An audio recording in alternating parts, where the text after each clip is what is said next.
সুপ্রিয় দর্শক, আসসালামু আলাইকুম। রিফা রান্না রেসিপি থেকে সবাইকে স্বাগতম। আজ আমি আপনাদের সাথে শেয়ার করব খুবই নতুন আর ইউনিক একটি নাস্তার রেসিপি। এই নাস্তাটি বানানো কিন্তু খুবই সহজ।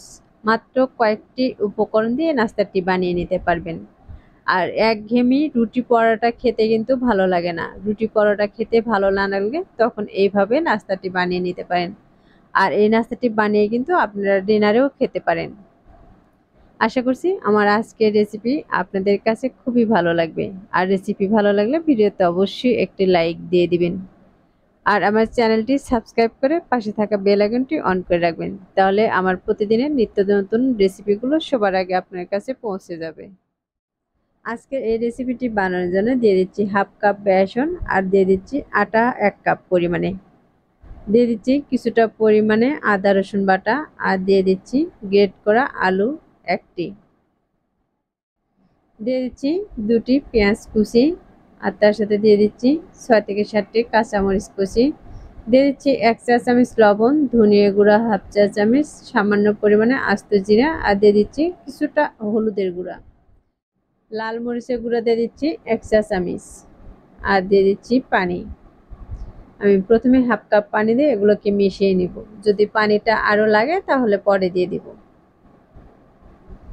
এবার সবগুলো উপকরণকে আমি একটি চামচ দিয়ে ভালোভাবে মিশিয়ে নিচ্ছি। আমি এটা কিন্তু খুব পাতলা ব্যাটার বানাবো না, আবার কিন্তু খুব ঘনও করব না। আমি আবারও কিন্তু কিছুটা পানি দিয়ে দিচ্ছি। এভাবে অল্প অল্প করে পানি দিয়ে একটি টাইট ব্যাটার তৈরি করে নেবেন।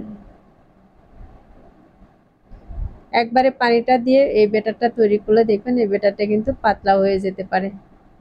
তাই অবশ্যই চেষ্টা করুন পানিটা একবারে না দিয়ে এভাবে একটু একটু করে পানি দিয়ে ব্যাটারটা তৈরি করে নেওয়ার। আমি সবগুলো খুব ভালোভাবে মিশিয়ে নিয়েছি আর সব শেষে দিয়ে দিচ্ছি সামান্য পরিমাণে ধনিয়া পাতা কুচি। আর এই ধনিয়া পাতাটা কেউ যদি পছন্দ না করেন তাহলে নাও দিতে পারেন। আমার সবগুলো মিশিয়ে নেওয়া হয়ে গেছে। এখন এগুলো ভাজার জন্য চুলায় একটি ফ্রাই প্যান বসিয়ে তার মাঝে দিয়ে দিচ্ছি কিছুটা পরিমাণে তেল। এখানে কিন্তু খুব বেশি পরিমাণে তেল দেব না, সামান্য পরিমাণে তেল দিয়ে তেলটাকে চতুর্পাশে খুব সুন্দর করে ছড়িয়ে নিব। এখন যে আটার ব্যাটারটা আমি তৈরি করে নিয়েছি সেখান থেকে কিছুটা পরিমাণে করে দিয়ে দিচ্ছি আর চামচ দিয়ে কিন্তু আমি চতুর্দিকে খুব সুন্দর করে ছড়িয়ে নিচ্ছি। এটা কিন্তু খুব বেশি পাতলা করব না, আবার কিন্তু খুব বেশি মোটাও বানাবো না।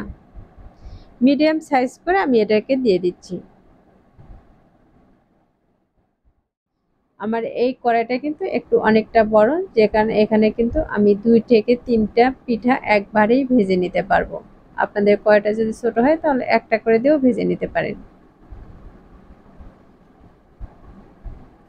দেখতে পাচ্ছেন এখানে কিন্তু আমি 3টি দিয়ে দিয়েছি। আর যখন এগুলোর নিচ থেকে কালার চলে আসবে বা শক্ত হয়ে আসবে তখন এগুলোকে উল্টিয়ে নিব।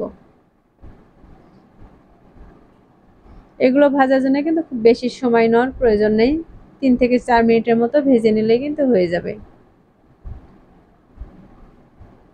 আর অবশ্যই চেষ্টা করবেন দুপাশে কিন্তু একটু লাল গোল্ডেন কালার করে ভেজে নেওয়ার। তাহলে দেখবেন এর উপরটা কিন্তু একটু মুচমুচে হবে। আমি বেশ কয়েকবার উল্টে পাল্টে এগুলোকে কিন্তু ভেজে নিয়েছি। আমার এগুলো ভাজা হয়ে গেছে। এখন আমি এগুলোকে কড়াই থেকে উঠিয়ে নিচ্ছি। তাহলে দর্শক দেখতে পেলেন এই নাস্তাটি বানানোতে কিন্তু খুব বেশি তেল লাগে না, সামান্য পরিমাণে তেল দিয়ে কিন্তু এই নাস্তাটি ভেজে নিতে পারবেন।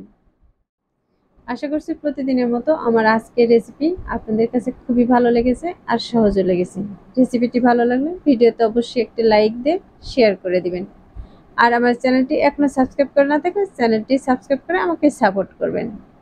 তাহলে আর কথা না বাড়িয়ে আজকের মতো এখানেই বিদায় নিচ্ছি। সবাই ভালো থাকবেন, সুস্থ থাকবেন। আল্লাহ হাফেজ।